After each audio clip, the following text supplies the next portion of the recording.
Saludos amigos, bienvenidos nuevamente a Edición Nocturna. Soy Miguel Guerrero y esta noche les tengo un tema sumamente importante, un tema que es objeto de un debate cotidiano en la República Dominicana. La evaluación del gobierno del presidente licenciado Luis Abinader, que recientemente cumplió su 8º mes en la presidencia de la República. Y para ello contamos con la muy grata y honrosa presencia aquí en Edición Nocturna de dos destacados hombres públicos, el licenciado Cándido Mercedes, quien es un conocido politólogo y sociólogo, y el periodista Alex Jiménez, director del semanario Primicias. Buenas noches, caballero, gracias por aceptar nuestra invitación. Buenas noches, Miguel. ¿Qué tipo de evaluación merece el presidente Luis Abinader en estos primeros 8 meses de gestión? ¿Ha sido una gestión tal como se esperaba? ¿Ha llenado las expectativas? ¿Es una gestión mediocre? ¿Es una gestión de alta calidad? ¿Cuál sería la evaluación? Aunque evidentemente por 8 primeros meses no se puede definir lo que será finalmente un gobierno, pero es importante ir evaluando, porque lo que comienza mal termina normalmente mal, y no todo lo que comienza bien termina bien. Exacto. Lo que, por ejemplo, si yo hablara desde la sociedad civil, yo diría que auguramos que comience bien y termine bien, Claro. Porque de eso se trata, ganamos todos. Ahora, hay que ponerlo en contexto. Ustedes saben que hubo un programa de gobierno. Ese programa de gobierno, obviamente que tienen que replantearlo en función de la realidad que no se estaba esperando. Y desde el punto de vista de las expectativas y de las necesidades de la sociedad, que problema sanitario, problema económico, con la problemática social del desempleo, si lo vemos así hasta ahora, yo lo calificaría con un 85 o un 90. Todas las encuestas lo están dando alrededor de 75. A Abinader. Acuérdense que en el 2020, en abril del 2020, la economía cayó 29.7%. La economía.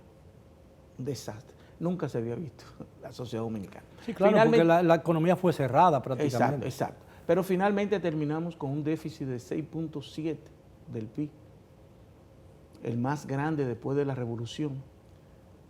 En la revolución del 65, la crisis económica. Bueno, y en la transición del año 2012.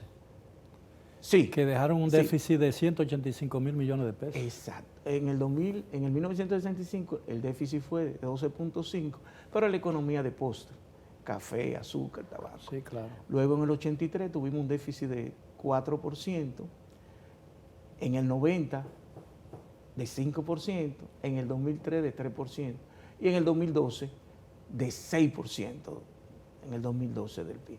Pero lo penoso del 2012 era que no hubo crisis económica, ni mundial, ni nacional, pero hubo un déficit. Entonces, hoy en día teníamos 850.000 suspendidos y desvinculados. Eso va según quien lo diga. La Tesorería de la Seguridad Social dice 204.000, Pepe Abreu dice 284.000 y otros sindicalistas 300.000. Bueno, el presidente acaba de decir en España que el 10% de los empleos se perderán, no podrán ser recuperados. No sé cuál es el objeto de esa franqueza, porque eso puede tener mucha repercusión. Él dio unas declaraciones muy importantes.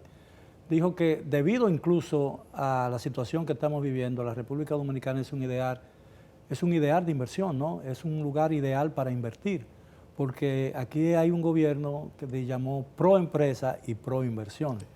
Hay que decir que el presidente en España... Me resulta como muy pocos presidentes hablan de esa manera, ¿no?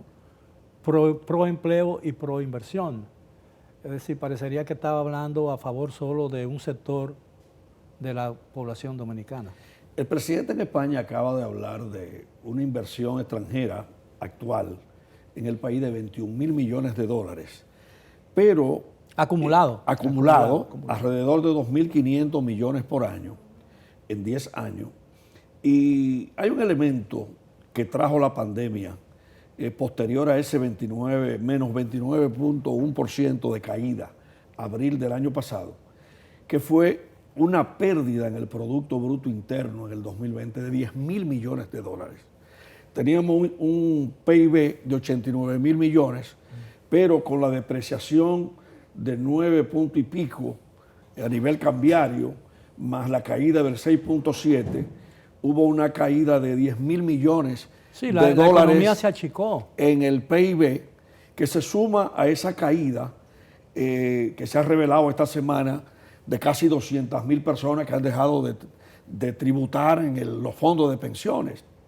Pero yo creo que hay un elemento también que se juntó en el año 2020 y fue el tema de la deuda pública dominicana. Vimos, por ejemplo, cuando el expresidente Danilo Medina argumentaba un presupuesto complementario, el primero de 150 mil millones. Luego se dijo que iban a dejar 100 mil millones de pesos al nuevo gobierno.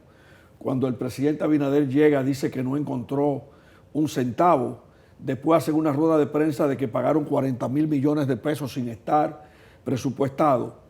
Y la deuda llegó en el año 2020 prácticamente al 70% Del PIB. del PIB, lo que genera un reto adicional con 292 mil millones de pesos adicionales que en financiamiento están consignados en el presupuesto del 1.094 millones de pesos de este año.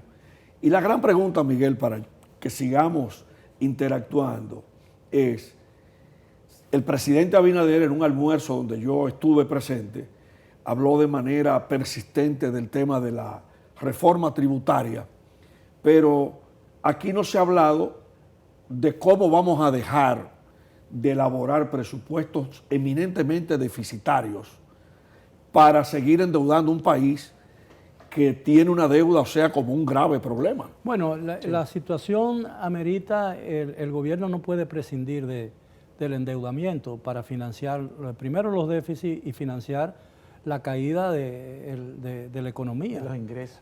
Ahora, evidentemente, se han dado pasos muy firmes, yo creo, y hay que reconocerlo, hacia una recuperación que va a ser más lenta de lo que el gobierno quiere y de lo que el gobierno puede impulsar, porque evidentemente hay factores que el gobierno no controla, y eso es evidente. Pero, ¿cuál es la evaluación realmente? En estos primeros 8 meses, ¿el gobierno está llenando las expectativas o no? Porque cuando uno ve la protesta y oye la protesta de todas esas personas que han sido desvinculadas, como se le llama ahora, ese es un sinónimo nuevo de cancelación o destitución, ¿no?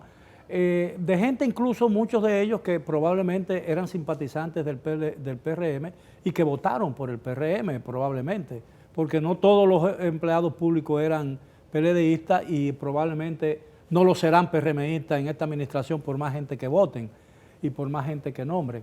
Ahora, ¿cuál es la evaluación que se le puede dar en estos primeros 8 meses al gobierno para uno entender si realmente va en una buena dirección, en la dirección que se había trazado, o la situación que vive el país lo ha desviado de esa dirección? Mire que lo que pasa, el comportamiento político nunca es lineal. Entonces usted tiene cosas que están respondiendo a las expectativas y otras no. Por ejemplo, en medio de una pandemia, aunque ustedes tengan 16 años fuera del poder, tú tenías que programar las desvinculaciones. ¿Qué significa? Gestión de recursos humanos, decías, de aquí se van tanto, pero tenías que programarlo porque a más tardar a los 90 días que tú desvincules un personal, tú tienes que darle sus prestaciones. Y hay gente que tiene 6 meses, 7 meses y no se la dan. Entonces eso es un desaguisado muy grande porque tenían que programar las cancelaciones. Ahora, no, pero yo creo que también esas cancelaciones le están creando un ambiente muy hostil al gobierno. Porque además el pago de esas prestaciones ayudaría a la recuperación económica, porque esa gente necesita consumir. Y yo creo que eso alentaría el comercio y alentaría la economía dominicana. De Miguel, manera porque a mí me parece como difícil entender esto. Acuérdense, Waldo, Ariel, si hay algo que tuvo razón, porque yo nunca estoy llevando a los extremos la conflictividad, fue que iba a hacer huelga, porque desvincularon unos médicos que tenían 30 y 40 años de servicio. Sí. Cuando lo que iba era su pensión automática. Después que tú tienes más de 30 años en el Estado, lo que va es, hoy tenían 3 meses sin cobrar ni un chele y cancelado. Entonces, eso es un... No, y en un momento en que el Estado Dominicano está pensionando gente que no ha tenido ningún vínculo con el Estado, ningún vínculo laboral con el Estado Y dominicano. existiendo la ley de seguridad social. Exactamente. Sí, Entonces, claro. esas son cosas que han puesto los puntos oscuros en la evaluación, los puntos oscuros. Y además que no hay, usted dice, bueno, Abinader va bien, está cumpliendo las expectativas, aunque también hay una sobredimensión de oferta. Fíjense que donde quiera que va el presidente de la República, plantea servicios y construcciones que tú dices, pero ¿de dónde está? Cuando en el presupuesto del 2021 lo que hay es 150 mil millones Para gasto de capital. para gastos de capital. Entonces son de las cosas que Sin embargo, chocan. el gasto no se corresponde con la proyección del mismo gasto, porque por ejemplo en los 3 primeros meses apenas había ya alcanzado un 17% de lo que debió haberse gastado en gastos de capital. En gastos de capital. Bueno, tú preguntas, y yo quiero responder al grano como tú preguntas. Mira, en esas ejecuciones de pagos que tú acabas de mencionar, se ha visto muy poco gasto de capital, Miguel. Y yo creo que ese es un elemento que debe revisar urgentemente el presidente de la República. Si no hubiese sido por Héctor Valdés Albizu, que es un decano creando mecanismos de dinamismo económico, con la creación de sacar 210 mil millones de pesos del encaje legal, de inyectar divisas para que el país no dejara de importar, tuviéramos en un escenario totalmente diferente. He visto, por otro lado, un presidente muy activo fuera del Palacio Nacional, haciendo demasiadas promesas, y yo creo que llegó el momento de evaluar qué, por ejemplo, se ha hecho con todos los anuncios que se hicieron en Pedernales, que fue la primera visita. Barahona. En Barahona hay una empresa que está exportando un recurso natural, que acaba de hacer su primer embarque, que quizás sea el primer logro de Abinader en Barahona, pero el presidente Abinader ha ido varias veces a Santiago, a Puerto Plata, y yo creo que al gobierno le faltan urgentemente unidades de ejecución y seguimiento para poder tener realidad de lo que se está haciendo. Bien, si me lo permiten, caballeros, tenemos que hacer una breve pausa y cuando regresemos vamos a darle paso a nuestro programa, al licenciado Franklin Mercado, un conocido abogado y politólogo dominicano. Regresamos después de la pausa.